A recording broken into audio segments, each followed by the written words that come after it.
Hello students, how are you. हम लोग आज थर्ड यूनिट स्टार्ट करेंगे, रिलेशनल डाटाबेस। ठीक है, इसमें फर्स्ट सेशन है हमारा appreciate the concept of database management system. सबसे पहले आपको ये पता होना चाहिए कि डाटाबेस क्या होता है। A database is an organise collection of data. You can visualise it as a container of information. Database को हम क्या कह देते हैं कि कलेक्शन ऑफ डाटा है, या फिर हम ये भी कह देते हैं कंटेनर में हमने इन्फॉर्मेशन रखी हुई है। जैसे मान लो स्टूडेंट्स, एक स्टूडेंट का डाटाबेस होता है। स्टूडेंट के डाटाबेस में हम क्या डाल सकते हैं? स्टूडेंट का नेम, रोल नंबर, क्लास। ठीक है, तो ये क्या हो गया, एक स्टूडेंट का database. The data is typically, अब उसमें जो डेटा होता है उस डेटा को क्या बोलते हैं? तो डेटा को हम क्या बोलते हैं? The data is typically organize to model relevant aspects of reality. तो जो डेटा होता है वो किस पे डिपेंड करता है? रियलिटी पे, कि आप कौन सी किसकी बात कर रहे हो, रियलिटी में जो यूज़ होते हैं डेटा। फॉर एग्जांपल जैसे availability of rooms in hotel. आप होटल्स में जा रहे हो, होटल्स में रूम्स कितने अवेलेबल हैं, in a way that support process requiring this information. For example finding a hotel with vacancies. Suppose if you own a stationery shop you need to keep detailed records of materials. ये example लेके चल रहा है कि जैसे आप hotel में जाते हो, होटल में आपको रूम चाहिए, तो आपको चेक करना पड़ेगा कि रूम कितने खाली हैं वहाँ पे। जो भी वहाँ पे रिसेप्शनिस्ट है वो चेक करेगा इसको। या फिर आप आपकी खुद की एक स्टेशनरी शॉप है, उसमें आपको रिकॉर्ड बना के रखना पड़ेगा कि आपकी शॉप में कितना मटेरियल अवेलेबल है, कितनी बुक्स को स्टॉक्स हैं, सबका प्राइस क्या है, उसकी ऑर्डरिंग लगानी पड़ेंगे, ओल्ड स्टॉक क्या है, अब न्यू स्टॉक आपको क्या चाहिए। ठीक है, तो ये सारी इन्फॉर्मेशन आपको किस में स्टोर करके रखनी पड़ेगी? पहले टाइम में क्या करते थे, हम उसकी फाइल्स बना के रखते थे। फाइल में ये चीज़ें लिख के रखते कि कितना स्टॉक है, कितना प्राइस है। ठीक है, लेकिन अब आजकल क्या हो गया, ये सारी इन्फॉर्मेशन है जो ये सारा हम इसको कंप्यूटराइज कर लेते हैं। तो कंप्यूटराइज डाटाबेस आने लग गए हैं जिसमें हम ये सारी इन्फॉर्मेशन को स्टोर करके रखते हैं। पहले टाइम में क्या था, मान लो जैसे मैंने एग्जांपल दिया है कि आपकी शॉप होती थी, शॉप में कितनी बुक्स हैं, उसके कितने प्राइस हैं, ओल्डर स्टॉक कितना है, नया स्टॉक मतलब नई बुक्स कितनी लेके आनी है, पुरानी बुक्स कितनी पड़ी हैं, सबका कितना प्राइस है। एक फ़ाइल बना के रखते थे, उसमें लिखते थे सारा कुछ ही। लेकिन अब तो कंप्यूटराइज का ज़माना है, तो कंप्यूटर में हम डाटाबेस क्रिएट करते हैं, डाटाबेस सॉफ्टवेयर का यूज़ करते हैं जिसमें हम अपनी सारी इन्फॉर्मेशन को स्टोर करके रखते हैं। तो उसमें सारा डेटा रहता है हमारा। तो जो डाटाबेस सॉफ्टवेयर कौन कौन से होते हैं? Microsoft Access, Open Office ORG Base and My SQL। ये सारे क्या हैं? हमारे डाटाबेस सॉफ्टवेयर है। The database concept has involve, ये 1960 में स्टूडेंट्स हमारे पास आया था। इसमें हम किस लिए हमने इसे क्रिएट किया था? ताकि हम इजीली डिज़ाइन कर पाएँ, अपने डाटाबेस को बिल्ड कर पाएँ, उसको मेंटेन रख पाएँ। ठीक है, ताकि एंड यूज़र है, ये जो यूज़र है उसको इजीली उसको यूज़ कर पाएँ और लार्ज अमाउंट ऑफ डाटा हम उसके अंदर सेव कर पाएँ। तो इस सेशन में हम ये पढ़ेंगे कि डाटाबेस क्या होता है और डाटाबेस मैनेजमेंट सिस्टम क्या होता है। डेटाबेस मैंने आपको बताया ही है कि जिसमें हम डेटा को स्टोर रखते हैं। Collection of data is called database. ठीक है, अब डेटाबेस मैनेजमेंट सिस्टम क्या होता है? देखो, A database management system is a software package with computer programs that controls the creation, maintenance and use of a database.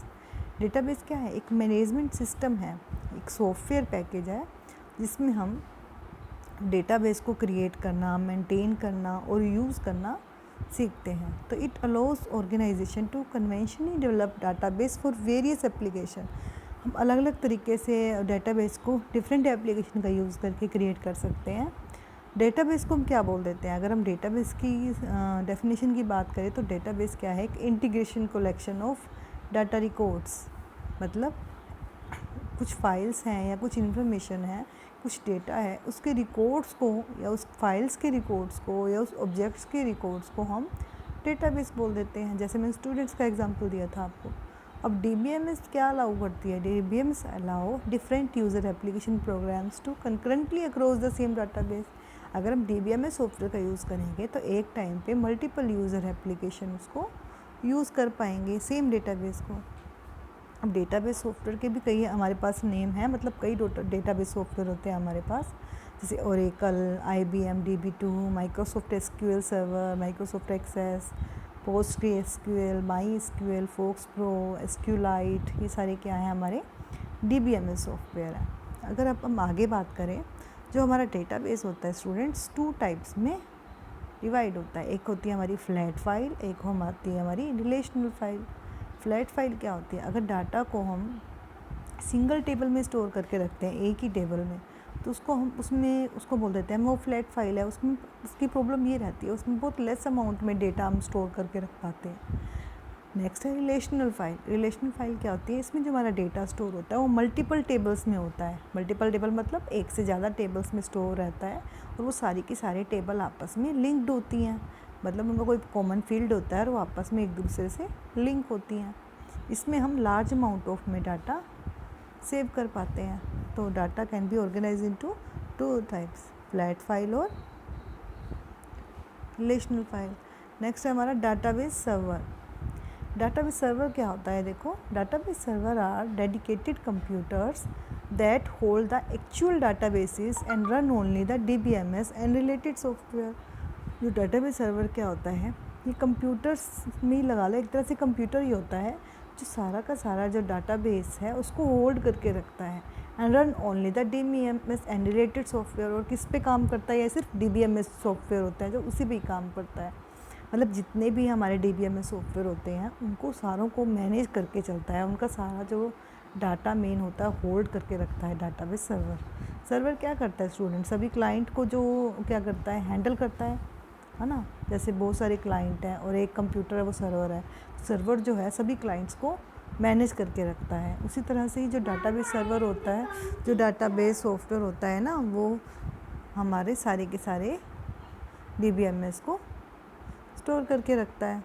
तो typically database available on the database server are access through command line और graphical user interface.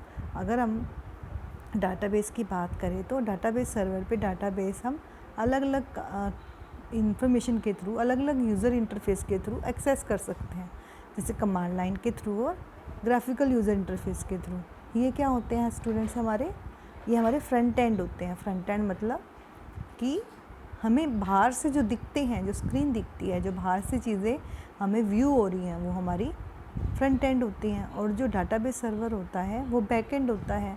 देखो मैं example लेके चलती हूँ आपको। आप लोग जैसे किसी होटल में जाते हैं, सॉरी किसी मॉल में जाते हैं, तो मॉल में आप बिलिंग करवाते हैं स्टूडेंट्स, बिलिंग करवाते हैं तो आपकी स्क्रीन पे देखा होगा जब बिलिंग करते हैं वो आपका वो बार कोड रीडर से जो उसके प्राइजेज़ होते हैं उनको रीड करते हैं बार कोड रीडर से, और उसका जो भी आइटम्स आपने लिए होती हैं उसकी सारा रिकॉर्ड आ जाता है उनके सामने, है ना। अब देखो स्टूडेंट, जो आपको सामने दिख रहा है, रिकॉर्ड आ जाता है, प्राइजेज़ आ जाते हैं, उनका टोटल करके वो बिलिंग करके देते हैं आपको। जो स्क्रीन पे दिख रहा है वो तो आपका फ्रंट एंड है। फ्रंट एंड मतलब जो स्क्रीन आपको दिख रही है वो किससे बनी हुई है, ग्राफिकल यूज़र इंटरफेस से या फिर कमांड लाइन से, है ना। लेकिन उसके पीछे जो डाटाबेस काम कर रहा है, मतलब जो सारे डेटा स्टोर है वो किस में स्टोर है, हमारा डेटाबेस में। मतलब कितने उसमें मॉल में कितनी चीज़ें हैं, हर एक चीज़ जो भी प्रोडक्ट है उनका प्राइस कितना है, कितनी आइटम्स हैं, वो सारा पहले हमारा डाटाबेस के अंदर स्टोर रहता है। वो स्टोर रहता है तभी तो हम फ्रंट एंड से इंफॉर्मेशन निकाल सकते हैं। फ्रंट एंड से मतलब अब जब वो उसको बार कोड रीडर से रीड करता है, उसका प्राइजेस आपके सामने आ जाता है। वो प्राइस कैसे आएगा, पहले से स्टोर होगा उसके अंदर डेटा, तभी तो आएगा। तो डेटाबेस होता है वो हमारा एज ए बैकएंड काम करता है, मतलब पीछे से काम करता है डेटा स्टोर करने के लिए। फ्रंट एंड जो हमें सामने से दिखता है, जिससे हम उसको व्यू कर पाते हैं, जैसे वो किससे होता है, ग्राफिकल यूज़र इंटरफेस से और कमांड लाइन से। तो जो हमारा ये डेटाबेस सर्वर होता है ये हमारा कैसे काम करता है, as a client server model पे काम करता है। क्लाइंट सर्वर मॉडल मतलब एक सर्वर होता है, जैसे डाटाबेस सर्वर है, वो सारे के सारे क्लाइंट्स को हैंडल करता है। सर्वर जो जैसे जो काम करेगा क्लाइंट वही करेंगे, वही इन्फॉर्मेशन को एक्सेस कर पाएंगे। नेक्स्ट है RDBMS। RDBMS हम नेक्स्ट क्लास में पढ़ेंगे। अभी के लिए इतना ही। Thank you.